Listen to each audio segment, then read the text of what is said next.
Hello friends, in this video I am going to discuss this interesting problem which was asked in NEET 2016.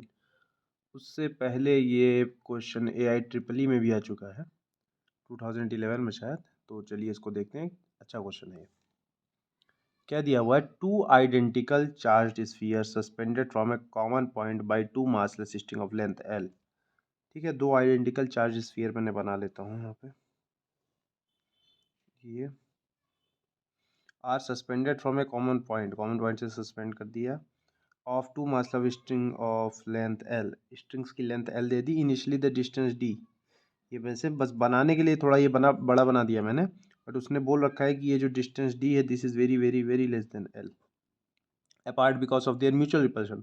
अब क्या होगा, ये charge sphere हैं, एक दोनों पे सिमिलर चार्ज होगा, एक दूसरे को रिपेल कर रहे होंगे। The charges begin to leak from both the sphere at a constant rate. अब दोनों से चार्ज लीक होने लगा, जैसे जैसे चार्ज लीक होने लगा तो क्या होगा, दोनों पे चार्ज कम होगा। जैसे दोनों पे चार्ज कम होगा तो दोनों के बीच में जो रिपल्शन हो रहा था due to their electrostatic repulsion हो रहा था वो कम होने लगेगा। जब वो कम होने लगेगा तो दोनों एक स्पीड किसी वी स्पीड से एक दूसरे की तरफ आ रहे हैं। As a result the spheres approach each other with the velocity V. तो वी वेलोसिटी से दोनों एक दूसरे की तरफ अप्रोच करने लगे। When then V varies as a function of distance between the sphere. अब क्या होगा, जैसे जैसे दोनों के बीच की डिस्टेंस चेंज हो रही है तो वी भी चेंज होगी। तो वी एक्स की किस पावर पे डिपेंड करती है, ये हमको क्या बताना है इस क्वेश्चन में। ठीक है, तो देखते हैं। मान लीजिए ये एंगल मान लिया थीटा, और ठीक ठीक ठीक, मान लिया किसी समय पे इनके बीच का जो डिस्टेंस हो गया, कुछ समय बाद ये पास में आ जाएंगे तो इनके बीच का डिस्टेंस हो गया एक्स, और चार्ज भी कुछ क्यू डैश हो गया। क्यू डैश बोल दिया, शुरुआत में क्यू था अभी क्यू डैश हो गया, और ये एंगल हो गया थीटा, शुरुआत में थीटा डैश बोल दिया था। ये उसी में डायग्राम मैंने बना दिया। और उस समय उस पर्टिकुलर इंस्टेंट पे इसकी स्पीड है v। ठीक, अभी मुझे पता है कि अगर मैं यहाँ पे इसका वेट देखूँ that would be M G, इसके बीच में इलेक्ट्रोस्टैटिक फोर्स लग रही होगी एफ ई, तो टेन थीटा, और यहाँ टेंशन का मैं कंपोनेंट ले लूँ टी, तो टी, ये एंगल भी क्या हो जाएगा theta, T cos theta will be equal to M G, T sine theta will be equal to F E. Equation number first बोल दो इसको, इक्वेशन नंबर सेकंड बोल दो। फर्स्ट डिवाइड बाई सेकंड कर दूँ अगर मैं, तो मुझे मिल जाएगा tan theta is equal to F E by M G. F E है इलेक्ट्रोस्टैटिक रिपल्शन, जिसको मैं क्या लिख सकता हूँ, जिसको मैं लिख सकता हूँ के Q square upon x by two का होल स्क्वायर था। बट मुझे एक्चुअली सिर्फ डायरेक्ट उनके बीच का क्या देखना है, प्रोपोर्शनलिटी देखना, तो सीधे एक्स स्क्वायर लिख रहा हूँ। एक्चुअल में तो यहाँ पे एक्स बाई टू का होल स्क्वायर होगा, ये एक्स स्क्वायर बाई फोर आ जाता, तो के Q square by x square, और ये आ जाएगा एम जी। अच्छा, अब यहाँ पे देखिए क्या रूल लगेगा, अब यहाँ पे लगेगा स्मॉल एंगल अप्रॉक्सीमेशन। क्यों क्यों लगेगा भाई स्मॉल एंगल अप्रॉक्सीमेशन, इसमें इसने बोल रखा है कि ये जो लेंथ है, ये लेंथ बहुत बड़ी है एज़ कम्पेयर टू डी। तो ऐसा कुछ मानिए कि लेंथ बहुत बड़ी है वायर की, और उनके बीच का जो कुछ इस तरीके का मानिए, ये इतनी बड़ी है लेंथ और इनके बीच का सेपरेशन बहुत छोटा है, तो ये एंगल क्या होगा, ये एंगल तो बहुत छोटा ऐसा आएगा। एंगल ये क्या आएगा, बहुत छोटा सा एंगल आएगा। तो उसके लिए फॉर स्मॉल एंगल अप्रोक्सीमेशन हम लोग टेन थीटा को साइन थीटा भी लिख सकते हैं, और साइन थीटा को थीटा भी लिख सकते हैं, ये हमने सबको पता है।